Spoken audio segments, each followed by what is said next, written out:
सनातन धर्म में 3 प्रमुख देव माने गए, जिनमें ब्रह्मा, विष्णु और महेश यानी कि शिव।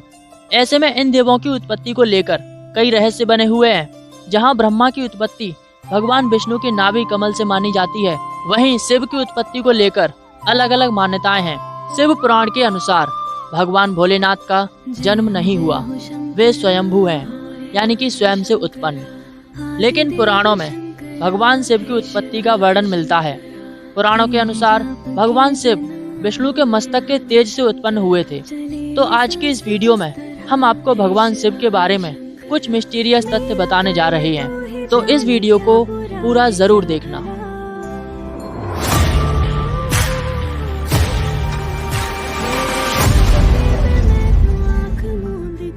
पुराणों और वेदों के अनुसार इस धरती की उत्पत्ति सूर्य से हुई। मंगल और चंद्र इस धरती के अंश हैं। जब धरती ठंडी हुई तो आज से हजारों लाखों साल पहले वाराह काल की शुरुआत हुई, जब देवी देवताओं ने इस धरती पर अपने कदम रखे। उस समय तक धरती इतनी ठंडी हो चुकी थी कि पूरी धरती हिमयुग की चपेट में थी। इसी काल के दौरान देवाधिदेव महादेव ने कैलाश पर्वत को अपना निवास स्थान बनाया, जो कि इस धरती का केंद्र है। भगवान विष्णु ने समुद्र, जो पुराणों और वेदों में क्षीर सागर के नाम से जाना जाता है, और ब्रह्मा ने नदी के किनारे अपना स्थान बनाया। पुराण कहते हैं जहां भगवान शिव विराजमान है, उस कैलाश पर्वत के ठीक नीचे पाताल लोक है, जो भगवान विष्णु का स्थान है, और उस पर्वत के ठीक ऊपर वायुमंडल के पार स्वर्ग लोक और फिर ब्रह्मा जी का स्थान है। वैज्ञानिकों के अनुसार तिब्बत धरती की सबसे प्राचीन भूमि है और पुरातन काल में इसके चारों ओर समुद्र हुआ करता था। जब पृथ्वी की स्ट्रक्चर में बदलाव आया तो अफ्रीका और यूरेशिया आपस में जुड़ गए, जिससे एक बड़ी जमीन एफ्रो यूरेशिया बनी। इन कॉन्टिनेंट के मिलने से ही निर्माण हुआ इस धरती की सबसे ऊंची चोटी एवरेस्ट का, और धरती पर जीवन की शुरुआत होने लगी। सर्वप्रथम भगवान शिव ने ही धरती पर जीवन के प्रचार प्रसार का प्रयास किया, इसीलिए उन्हें आदिदेव भी कहा जाता है, यानी कि प्रारंभ। आदिदेव होने के कारण इनको आदिनाथ भी कहा जाता है। भगवान शिव के अलावा ब्रह्मा और विष्णु ने संपूर्ण धरती पर जीवन की उत्पत्ति और पालन का कार्य किया। सभी ने मिलकर धरती को रहने लायक बनाया और यहाँ देवता, दैत्य, दानव, गंधर्व, यक्ष और मनुष्य की आबादी को बढ़ाया। कलयुग और भगवान। ऐसी मान्यता है कि महाभारत काल तक देवता इस धरती पर रहते थे। महाभारत के बाद सभी देवी देवता अपने धाम वापस चले गए।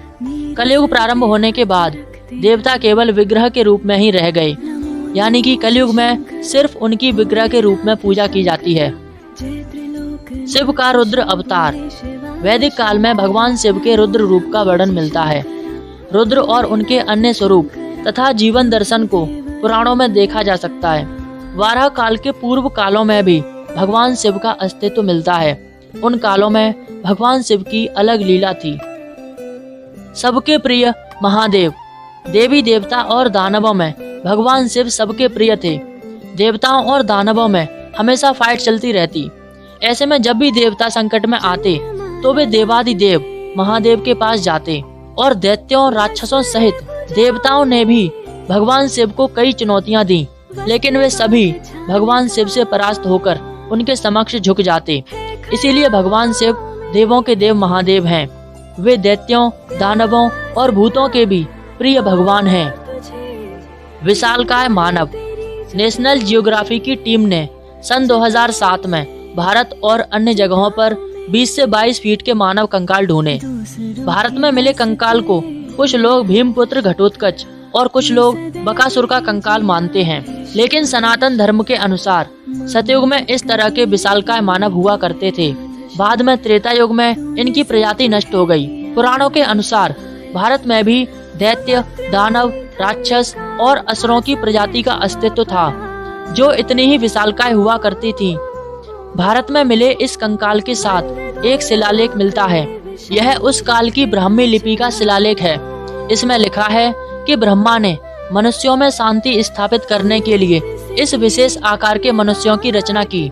इन विशेष आकार के मनुष्यों की रचना केवल एक ही बार हुई थी ये लोग काफी शक्तिशाली होते थे और पेड़ों को अपनी भुजाओं से ही उखाड़ लेते थे, लेकिन बाद में इन लोगों ने अहंकार में आकर अपनी शक्तियों का दुरुपयोग करना शुरू कर दिया और आपस में लड़ने लगे, देवताओं को चुनौती देने लगे। अंत में भगवान शिव ने संतुलन बनाए रखने के लिए इन सभी विशालकाय मानवों का अंत कर दिया और उसके बाद फिर कभी ऐसे मानवों की रचना नहीं की। भगवान शिव का धनुष। भगवान शिव ने एक धनुष बनाया। उसकी टंकार से ही बादल फट जाते, पर्वत हिलने लगते, ऐसा लगता कि मानो भूकंप आ गया हो। धनुष बहुत ही शक्तिशाली था। इसी धनुष के एक बाण से भगवान शिव ने त्रिपुरासुर की तीनों नगरियों को ध्वस्त किया था। इस धनुष का नाम पिनाक था। देवी और देवताओं के काल की समाप्ति के बाद इस धनुष को राजा जनक के पूर्वज देवरात को सौंप दिया। वे राजा जनक के पूर्वजों में निमि के ज्येष्ठ पुत्र देवरात थे। शिव धनुष उन्हीं की धरोहर स्वरूप राजा जनक के पास सुरक्षित था। इस धनुष को स्वयं भगवान शिव ने अपने हाथों से बनाया था। उनके इस विशालकाय धनुष को उठाने की क्षमता कोई नहीं रखता था, लेकिन त्रेता युग में भगवान राम ने इसे उठाकर इसकी प्रत्यंचा को चढ़ाया और एक झटके में इस धनुष को तोड़ दिया। शिव चक्र। शिव चक्र को छोटा लेकिन सबसे अचूक माना जाता है। सभी देवी देवताओं के पास अपने अपने चक्र होते थे।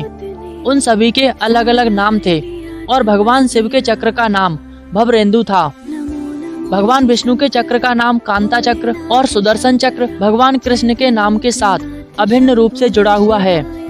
लेकिन एक बात जो आप लोगों में बहुत ही कम लोग जानते होंगे और वो है कि सुदर्शन चक्र का निर्माण भगवान शिव ने किया था। प्राचीन और प्रामाणिक शास्त्र के अनुसार सुदर्शन चक्र का निर्माण भगवान शिव ने ही किया था। इसके निर्माण के बाद भगवान शिव ने विष्णु को सौंप दिया। जरूरत पड़ने पर भगवान विष्णु ने इस चक्र को देवी पार्वती को प्रदान किया। पार्वती ने इसे परशुराम को दे दिया और भगवान कृष्ण को यह सुदर्शन चक्र परशुराम से प्राप्त हुआ। त्रिशूल। भगवान शिव का अस्त्र। त्रिशूल जो भगवान शिव का अस्त्र है, ये बहुत ही घातक और अचूक अस्त्र है। यह त्रिशूल 3 प्रकार के कष्ट, दैनिक, दैविक और भौतिक विनाश का सूचक है। इसमें 3 तरह की शक्तियां हैं, सत, रज और तम। और वैज्ञानिक दृष्टि से देखें तो इस त्रिशूल में ब्रह्मांड के 3 भौतिक मूल कण जिनसे ये ब्रह्मांड बना है, यानी प्रोटॉन, न्यूट्रॉन और इलेक्ट्रॉन। इसके अलावा पाशुपतास्त्र भी भगवान शिव का एक अस्त्र है। भगवान शिव का सेवक वासुकी। भगवान शिव नागवंशियों से घनिष्ठ लगाव रखते थे। नाग कुल के सभी लोग भगवान शिव के क्षेत्र हिमालय में ही रहते थे। नागवंशियों में शेषनाग जो भगवान विष्णु के सेवक थे और इन्हीं के भाई वासुकी जो समस्त नागों में राजा थे, जो भगवान शिव के सेवक बने। अमरनाथ के अमृत वचन। भगवान शिव ने अपनी अर्धांगिनी पार्वती को मोक्ष के लिए अमरनाथ गुफा में ही ज्ञान दिया था। विज्ञान भैरव तंत्र एक ऐसा ग्रंथ है जिसमें भगवान शिव द्वारा पार्वती को बताए गए 112 ध्यान सूत्र का संकलन है। योग शास्त्र के प्रवर्तक भगवान शिव की विज्ञान भैरव तंत्र और शिव संहिता में उनकी संपूर्ण शिक्षा समाई हुई है। जगत गुरु भगवान शिव। भगवान शिव को जगत गुरु कहा जाता है। मान्यताओं के अनुसार सप्त ऋषियों को भगवान शिव ने सर्वप्रथम ज्ञान दिया था। सप्त ऋषियों ने भगवान शिव से ज्ञान लेकर अलग अलग दिशाओं में फैलाया। परशुराम और रावण भी भगवान शिव के शिष्य थे। भगवान शिव ने ही गुरु और शिष्य की परंपरा की शुरुआत की, जिसके चलते आज भी नाथ, शैव, शाक्त आदि सभी संतों में उसी परंपरा का निर्वाह होता आ रहा है। आदि गुरु शंकराचार्य और गुरु गोरखनाथ ने इसी परंपरा को आगे बढ़ाया। सप्त ऋषि भगवान शिव के मूल शिष्य। भगवान शिव ही पहले योगी हैं जो मानव स्वभाव की सबसे गहरी समझ रखते हैं। उन्होंने अपने ज्ञान के विस्तार के लिए 7 ऋषियों को चुना। उनको योग के अलग अलग पहलुओं का ज्ञान दिया, जो 7 बुनियादी पहलू बन गए। वक्त के चलते 7 रूपों में सैकड़ों शाखाएं निकली। बाद में योग में जटिलता को देखकर पतंजलि ने 300 ईसा पूर्व मात्र 200 सूत्रों में पूरे योग शास्त्र को समेट दिया और योग का 8वां अंग बना मोक्ष, जिसे अष्टांग योग कहते हैं। शिव के गढ़। भगवान शिव की सुरक्षा और उनका आदेश मानने के लिए उनके गढ़ सदैव तत्पर रहते थे। भैरव को इनमें सबसे प्रमुख माना जाता है। उसके बाद नंदी आता है, फिर वीरभद्र।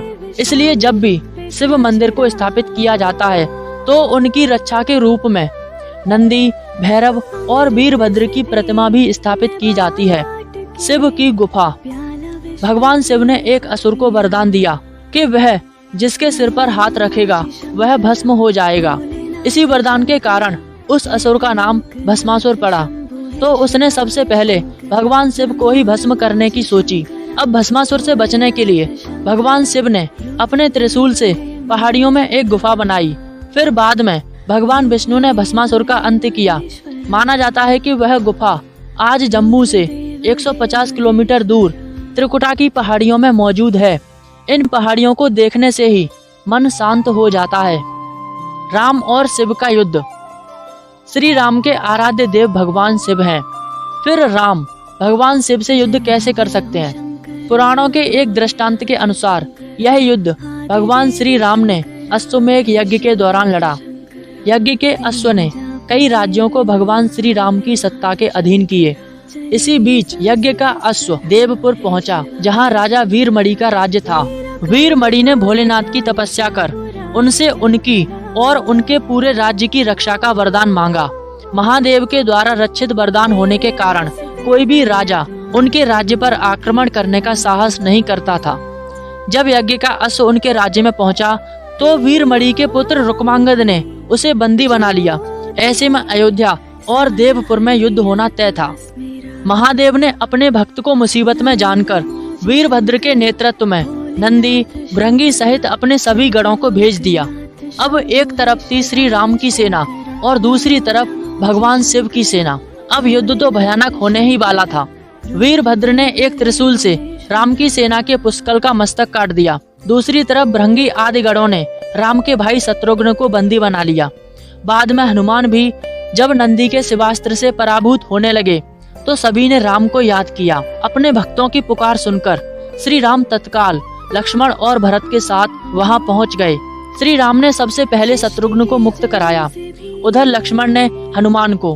अब श्री राम ने शिव सेना पर धावा बोल दिया। जब नंदी और अन्य शिवगण परास्त होने लगे और भगवान शिव ने अपनी सेना को कष्ट में देखा तो वे स्वयं युद्ध क्षेत्र में प्रकट हो गए और भगवान श्री राम और भगवान शिव में युद्ध छिड़ गया।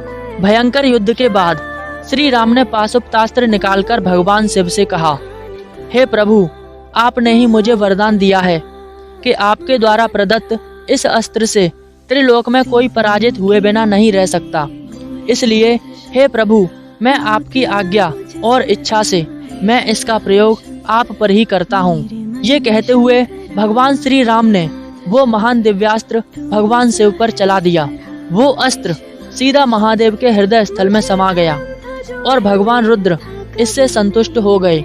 उन्होंने प्रसन्नता पूर्वक श्री राम से कहा कि आपने युद्ध में मुझे संतुष्ट कर दिया, इसलिए जो इच्छा हो वो वरदान मांग लें। इस पर श्री राम ने कहा कि हे भगवान, यहाँ मेरे भाई भरत के पुत्र पुष्कल सहित असंख्य योद्धा वीरगति को प्राप्त हो गए हैं, कृपया उन्हें जीवन दान दीजिए। महादेव ने कहा, तथास्तु।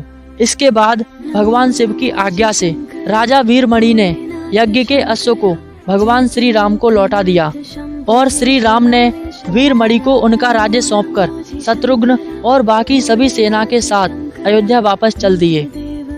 भगवान शिव के जन्म की कहानी हर कोई जानना चाहता है। पुराणों के अनुसार भगवान शिव विष्णु के मस्तक के तेज से उत्पन्न हुए। वहीं विष्णु पुराण में भगवान शिव के बाल रूप का वर्णन मिलता है। इसके अनुसार ब्रह्मा को एक बालक की जरूरत थी, जिसके लिए उन्होंने तपस्या की। तब अचानक उनकी गोद में एक रोता हुआ बालक प्रकट हुआ, जिसका नाम था शिव।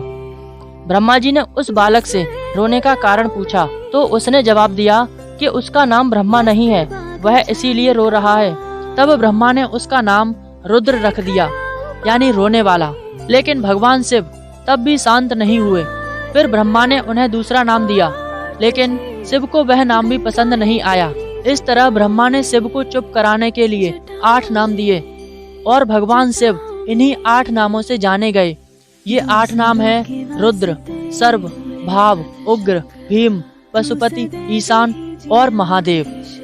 शिव पुराण के अनुसार ये नाम पृथ्वी पर लिखे गए थे। तो ये थी भगवान शिव के जन्म की कहानी और उनके मिस्टीरियस तथ्य। आपको ये वीडियो कैसी लगी नीचे कमेंट में ज़रूर बताना। तो मिलते हैं नेक्स्ट वीडियो में, तब तक के लिए good bye and take care.